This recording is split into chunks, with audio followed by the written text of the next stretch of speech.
Okay,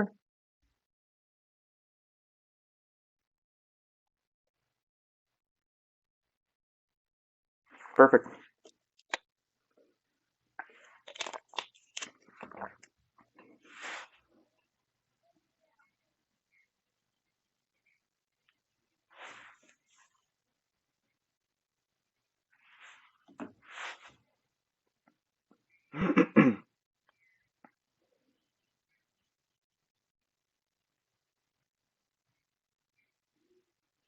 All right, hello everyone. Today we're going to be talking about SEO, specifically how it applies to e-commerce. I'm going to pull up my slides and I'm going to go through some really cool data points of how you could be mastering and optimizing your SEO. And then we're going to have some time at the end for questions. So if you have any questions, um, feel free to just post them in the think either chats or Q&A, but either one, anywhere you could post within the application. Once I'm close out the PowerPoint, I'll return to this chat and then I could go through all of them. So let me jump straight into the slides. So today we're going to be talking about mastering SEO for e-commerce. Before I jump in, just a little bit about myself. So I've been involved in digital space for a very, very long time. So that's me on the left in 1991. I started my first internet company, T35 Hosting, actually in 1997, which predates the start of obviously big, big websites and providers like Google and tons of other brands that are so established and everyone knows about today. Um, Later on, I co-founded Smart Sites with my brother, and that's the picture of us co-founding it in the top right. Today, Smart Sites, we're at actually over 250 employees now, and we work with thousands and thousands of clients, both in the e-commerce space and pretty much in every industry. And the experiences that we've had over the last 11 years is pretty much what I want to bring to you guys today and talk about what we're seeing on the SEO front and what you guys could be doing to improve your SEO and come up better in Google. So before I jump in, let me go back to the chat, main program really quick to make sure. Oh, we did not see the presentation. Let me try it again. Good thing I went back. Let me try one more time. Share screen. See if that works. And thank you for letting me know that you didn't see it. And good thing I went back. All right, let me go back. See how to get back to it. There we go. Let me really quick. Sorry.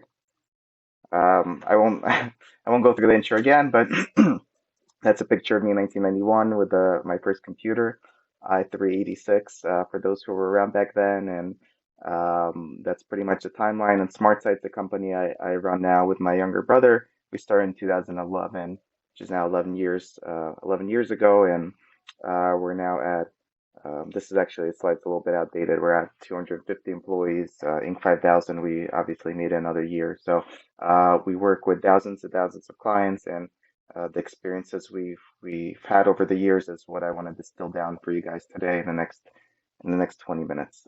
So again, before jumping in, let me go back to here to make sure you guys see it. Perfect. You guys see a presentation. Let me pop back in. Um, Start presenting. Cool. So today we're going to talk about why SEO is important. We're going to talk about local pack results, so that's local maps, and we're going to talk about localized organic results. And then of course there'll be a Q&A. So generally I've done this session in 2 hours. I did a keynote in New York City a couple months ago with this exact session in 2 hours. So today I'm going to try to distill it down for you in 20 minutes. So we'll go a little bit quick, but feel free to write down your questions and I'll share my contact information. So if there's something not clear that I could help clear up, just let me know and I can follow up after the session. And before we jump in, I know this is an international, obviously, event, probably skewing more towards Europe than the US. Smart Sites as a company, we work with really every industry and every country, but most of the data and most of the things I'm going to be presenting today are going to be US centric and Google centric, but at the same time, it pretty much applies across the world. So even though it's kind of from the US view, everything we'll be going through applies to pretty much every search engine in every country. Cool. So why is SEO important? And again, before we jump in, just to get everyone on the same page, SEO, search engine optimization, and when I speak about it in this context, is pretty much why is Google, or if you're in the EU, your local search engines that you use, why is it important to have a presence on it? Why is it important to focus on it? So this is this is live data, well, a little bit delayed, but this is data from internetlivestats.com, and I have it mentioned at the bottom of the slide, so you can actually go to it and see what it is today. But this shows you live internet usage data. So there's 5 billion internet users in the world as of when I took the screenshot. More importantly, if you look in the bottom left corner, there's 6 billion Google searches that happen today. So the why is this important is pretty much um, everyone is getting on the internet who isn't there already, right?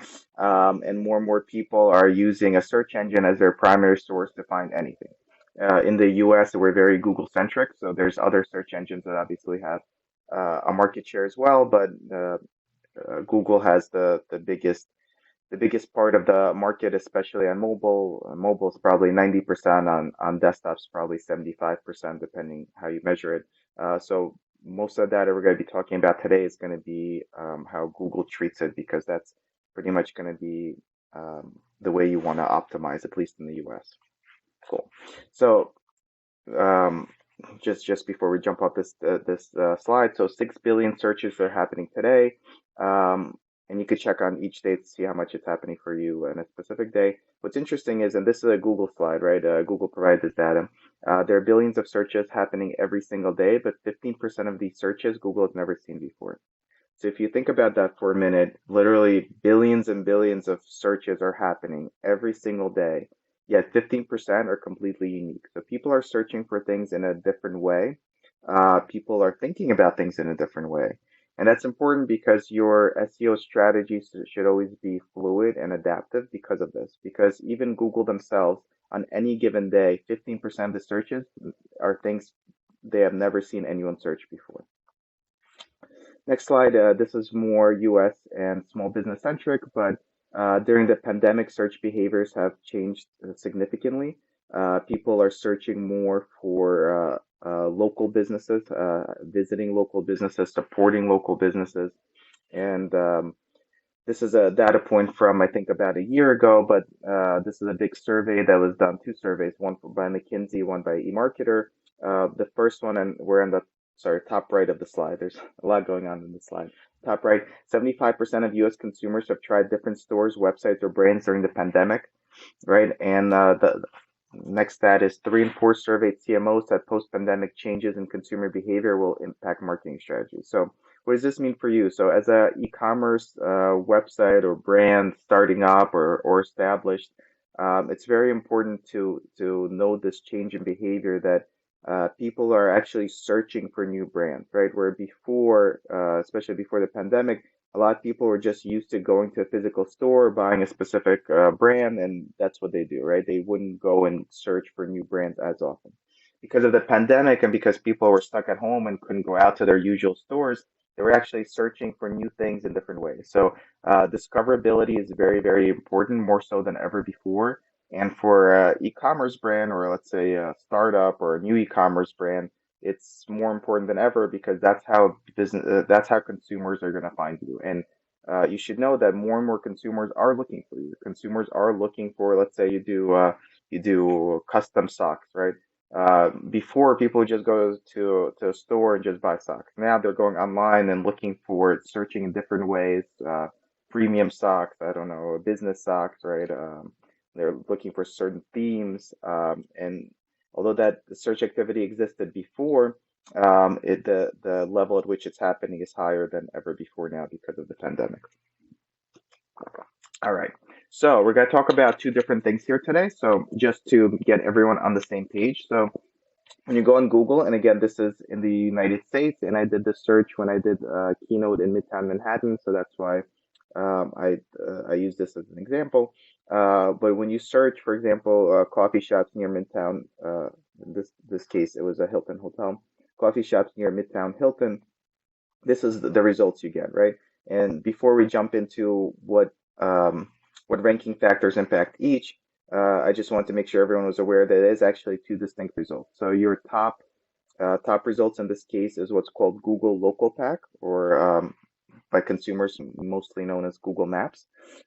If you are an e-commerce business that does not have a physical location, that's not as important to you.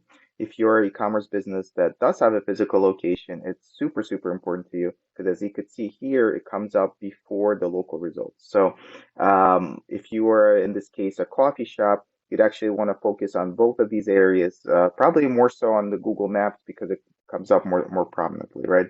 If you're a coffee bean provider that does not have a location and you just ship coffee beans from your website, the Google localized organic results, which is the second section, is what you're going to focus on. And for those that do stuff with Google Local Pack, also known as Google Maps, if you actually do this search and click View All here, that gets you to what's called the Google Local Finder. So you have a whole screen of all the locations on there. So I think this in itself, knowing these two distinct parts of Google is super, super important, especially for those with a physical location. So in the next couple slides, and I think we have 15 minutes to get through them, I'm going to talk about ranking factors for both. So you could kind of figure out what you need to do to start coming up better on Google for both of these areas. And again, anything you do for Google will very similarly work on other search engines, more or less. So first, we're going to talk about the local pack, which is the maps results. So these are the ranking factors that contribute to the local maps results. So in a lot of cases, SEO is really sold as a mystery box, right? If you go to a lot of agencies, I want to do SEO, they're like, sure, we'll do this SEO and this SEO, and then you'll get some results. But very few people actually lay out what goes into it. And a lot of cases, once you know what goes into it, a lot of these things you could be doing yourself, or you could consider, I'm going to have an agency help me with this, but I'm going to do this myself. I'm going to hire someone for this. So I think this is super, super important. I'll go through the data of where this comes from. Obviously, it's not something Google discloses, right? So it's not necessarily exactly what it is, but I'll talk about where this data comes from. But it is very reflective of what Google uses in their algorithm. So let's jump into it and again, this is just for Google Maps, so this is most relevant for people who have a physical location. So the most important ranking signal that Google uses is your Google My Business, right? Which makes sense. They actually just renamed it, but for these slides, let's just call it Google My Business. So optimizing your Google My Business profile, which is your pictures in there, all the information. There's really a lot of sections if you log into it and look into it, a lot of sections in there to fill out. So the importance of your Google My Business profile has actually doubled since 2015, and it's now the most important ranking factor to be on Google Maps. Second most important ranking factor is reviews at 16%, followed by on-page optimizations and links, which pretty much you could say those three are all tied for second place, right? So let's go through them really quick. Reviews. So for reviews, you want to have obviously good reviews, right? But more importantly, you actually want to have relevant content in your reviews. And most people don't know, but Google actually uses the content in your reviews as a ranking signal, right? So if you're a coffee, let's say you're a coffee shop and you have a very specific type of coffee from a specific country, I don't know, you have coffee from Japan, let's say, right? If someone in the review writes their coffee from Japan was really delicious, if someone goes on Google or Google Maps specifically and searches coffee shops with Japanese coffee, you'll actually come up higher because of that review. So the review is actually content which Google uses as a ranking signal. So you want to have obviously a lot of reviews. You want to have good reviews, but more so the content is super, super important. Of course, you can't really control, right, what goes into reviews, but a lot of small businesses with physical locations have found creative ways to encourage people to leave reviews, and maybe they'll give them like a little postcard with their order that says, "Please leave us a review," and could certainly encourage people to leave reviews and encourage them to say as much about their experience as possible because that'll help you a lot. The next two items, on-page optimizations and links, are actually going to be a lot more important for the second part that we're going to talk about. On-page optimizations is really fixing up everything on your website. So you want to be as optimized as possible in the eyes of Google. So things like making it load quick, titles, metas, content. And links are something that's always been important and more important for actually search results and maps, but links is other relevant, authoritative websites linking to you, right? So that's always been a part of Google's algorithm from the beginning. Google establishes how important you are based on how other websites link to you. So if a lot of really important, authoritative, relevant websites link to you, they'll know that you're important because these websites are linking to you and you'll come up higher in search. So that continues to be super important. The other categories is citations. Citations are your Yelp and local directories, are still important, but becoming less so. Most important is to have consistency with your citations. So if you're a physical location, you want to make sure your address is correct in all of them, your phone number is correct and consistent throughout. And last is personalization, behavioral signals. So those are the hardest to control. So personalization is, for example, if someone's searching for a Spanish speaking business and they're typing on a keyboard that's a Spanish keyboard on a computer that's the Spanish language computer, Google will more likely show them the Spanish results, right?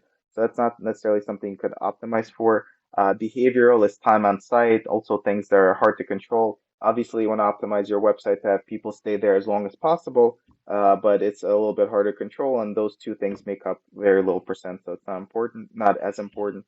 And of course, social signals are no longer a ranking factor. So for a while, Google was slightly using social signals. So that's your social media, right? Facebook, it used to be Google used to have their own social media platform, Instagram, whatnot. So that's a question that gets asked a lot. If I make a Facebook and Instagram and this, is it gonna help me on Google search? It doesn't anymore. So this is how it looks over time. I'll leave the slide up for 30 seconds just to absorb all the information. So the yellow line that's going up a lot is Google My Business signal. So as we've talked about, that's become more and more important. The line all the way on the bottom, the purplish line, is social signals. So social signals were used a little bit, more so with skewed towards Google's social network. But based on general consensus, it's not really used anymore. So creating a Facebook, Instagram, Twitter, LinkedIn will not help you rank higher on Google. All right, next section. Going good pace. And again, I apologize for speaking quickly. We have a lot to cover. I want to make sure you guys have all this data. So in the end, we'll hopefully I could leave a couple minutes for Q&A so I could answer any questions that came up during this really quick session.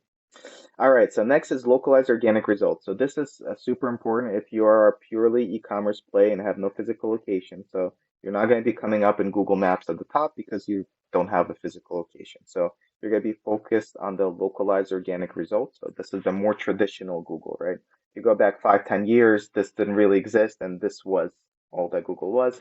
And for e-commerce, that's pretty much what it is, right? If you search e-commerce search words, you're going to get shopping ads at the top, which are powered by Google Ads, which are paid. But aside from that, organically, this is pretty much where it's at for you. So these are the ranking signals for the localized organic results. So what do we see that's different, right? Google My Business is not as important.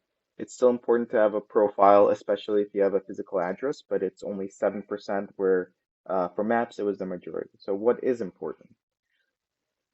So the most important is on page. On page includes the not only your optimizing your metas, titles, all of that, but includes the volume and quality of the content on the entire website. So let's think about that for a minute. So it's not only individual content, but it's the overall quality and quantity of content on the entire website. Number two is links, which is a close second, 31%. So literally between content and links, that makes up over 63% of your overall ranking signals for those localized results. And then, of course, we have everything else that adds up. The remainder, third, which is behavioral, 10%, which is time on site, Google My Business, personalization, citations, and reviews. And again, social signals are no longer a factor here either. Cool. Hopefully it makes sense for everyone. This is how it looks like over time. So it's interesting to see here. So on-page signals and link signals, which I would call content and links, right? Those are the two big categories. Not only are they the most important, they continue to be more and more important. Everything else is kind of a little bit less important. So When you think about your SEO strategy, and let's go back to here where it's a little bit bigger. When you think about your SEO strategy, this shows you what and where you should be focusing, right? If I was in an e-commerce website that was purely online, my strategy would be to really focus on the on page, which is content and links. And they kind of work in two different ways. So links we already spoke about, but I'll cover one more time. You want to have authoritative and relevant websites linked to you, right? The way to accomplish that is usually outbound link building. So you would literally need to have someone go out and reach out to other websites who are relevant and authoritative and get them to link to you. And you could do that yourself. You could use like smart sites. We provide that as a service, right? And all the SEO we do is all transparent and it's all literally just ours. So you would look at this and you would say, all right, I'm going to personally focus on Google My Business. I'm going to focus on behavioral. I'll optimize my website, but I need an agency to actually go out and do link building for me. And the outbound link building is literally you keep reaching out to websites. You find websites that link to your competitors, right? And then you ask them and say, hey, you link to this website, can you link to me as well?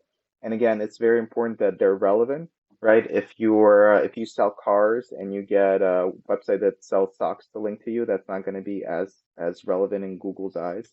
At the same time, it should be authoritative, right? If you go out and get hundreds of blogs to link to you, they get no traffic and themselves are not authoritative, and Google really doesn't value them. Google won't value that link. So it used to be back in the day, it just was quantity, right? Now it's really quality where it has to be relevant and authoritative. Content's actually, in my eyes, even more important, and we're going to jump into an example here. So this is Boardroom Stocks, which is a company we work with in the US that makes stocks, right? And this example is really to show the importance of content. So content, in my eyes, the way I define it, is content is an opportunity to show up on Google search, right? So they created this page, how to choose the best dress sock, right? If they did not create this page and someone searched, how do I choose the best dress socks? It just wouldn't come up, right? Every piece of content gives you an opportunity to come up in search. So it doesn't mean you're going to come up number one, but if you did not have this content, you wouldn't come up at all. So that's how you should think about it. You should think about what people are searching for your products. It's a little trickier, obviously, with e-commerce, but this is a perfect example. They sell socks.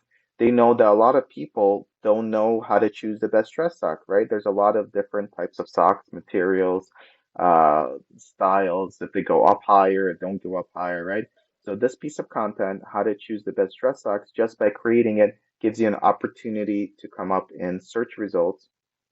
And then by doing link building and all the other pieces of SEO optimization, that helps you rank higher in search results. So again, both are equally as important. And here we're going to go to a quick checklist. But between both types of Google results, I still would wager that on page, which is the content, and the links are going to be the biggest driving forces of how well you rank on Google and how much traffic you get on Google. So that would be the focus point. And that's what we help with every single part of this for the SEO that we do for our thousands of clients. But I think for a business, if I was in your guys' shoes, aside from optimizing your Google My Business and getting reviews, which is literally these two, the other two to really focus on is creating unique content. And you want to traditionally, we try to create at least 10, 15 pages of content per month, right? Anything else, you're just not going to drive the needle. And then you really want to be getting other websites to link to you so Google keeps seeing you as more and more authoritative. And as that happens, you got more content to show up for more search terms. And then your content's got to start coming up higher and higher in Google, and naturally your organic traffic increases. And it's not like again, SEO a lot of times is kind of a secret sauce. Agencies won't tell you what goes into it. We'll do some SEO, but you don't really know it. This really is what it is. And to quickly, obviously, cite my sources. So this, all the data I share with you guys today comes from a local ranking factor survey. So if you actually Google local ranking factor survey, is something David started in 2008. Darren took over in 2017. And the way it works is that obviously Google doesn't disclose all this information. So how do we figure out the ranking signals? Actually, the top experts in local search, and their names are here on the bottom, participate in the survey every single year. And from all the research and all the work they're doing, they specify what they're seeing from all their data, and all the results get aggregated. And these are people who live and breathe SEO, right? It's not people that run companies or do other stuff and on the side of SEO. These are like the SEO experts in pretty much every industry that gather all their knowledge together, and it gets aggregated to try to decipher Google's ranking signal. So that's where data comes from. It is as accurate as you could get to Google's algorithm without being the 20 or so people at Google that actually know the algorithm. That's all I have for you guys. I went really quick to make sure we covered everything, but I'll open up to Q&A now. If anyone wants to reach out to Smart Sites, contact at Smart Sites. You could email. I have a link here, smartsites.com/ecom, ECOM, that you could go to and actually schedule a free consultation with our account managers, and there's no obligation, so you could feel free to load this up, schedule some time with our team, and you could just talk about your project, talk about SEO, and if there's something we could help with, we would love to. If not, we could at the very least point you in the right direction. So feel free to load that up and schedule some time with our team. And for me personally, if you guys scan the QR code, you could connect with me on LinkedIn, where I'm more than happy to help with anything I can or point you guys in the right direction if it's something I can't help with. So I'm going to leave that on for a couple more seconds, and then I'm going to close the presentation out, and I'm going to switch to Q&A for the last, how many minutes? 5, 6 minutes. Cool. So definitely connect with me. Make sure you take a picture of this QR code, connect with me on LinkedIn. More than happy to help with anything I can. So on that note, I'm going to hop out into here. Cool. So I'm ready for Q&A if anyone has any questions they want me to answer here. If not, feel free to follow up with me over LinkedIn. I'm more than happy to answer them there. Any questions? I don't know if I need to uh, prompt anything to start Q&A. Oh, here, I found it. It was hidden. Question we have, what budget will you recommend for SEO to make a proper difference? That's a very, very good question. So I personally recommend, so we sell hours, right? So we sell 50 hours, for example, a month. For $50 an hour, it's $2,500. In most cases, I would say you shouldn't consider it in terms of dollars, but more like work, right? How much work is needed to make a difference for your organic search traffic. My guide stick is always 50 hours. So you want to invest at least 50 hours into your SEO every month and give it 2 to 3 months to see results. Anything less, it just will take too long, right? If you take more hours, you'll still get the same results. But if you're doing 5 hours a month, right, it's going to take 10 months instead of 1 month. So I would do 50 hours. For us, for Smart Sites, we sell at $50 an hour. So that's $2,500. But maybe you're doing the hours yourself, or maybe you're half of it you'll do yourself, half someone else will do. But either way, I think it's 50 hours of work. If you split that, literally set aside a couple for all the technical stuff, right? Google Maps, Bing's Maps, Apple's Maps, fixing metas, titles, whatever. But let's say at that point you're left with 40, right? I would split that. Half should go to link building. You should spend 20 hours a month trying to get links, and then 20 hours should go to content, and hopefully with 20 hours per month you could put out maybe 10 to 20 pages of content. Of course, the more you do, the better, but that would be my guiding principle of and that's what we've seen work the best, right? You do more, you'll get more results, but if you do less, you'll get results so slowly that the ROI is just not going to be there. Good question, though.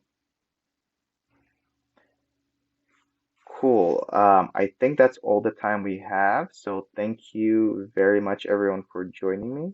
And again, feel free to reach out to either Smart Sites or connect with me on LinkedIn. I'm more than happy to answer any questions on those platforms. Thank you, everyone.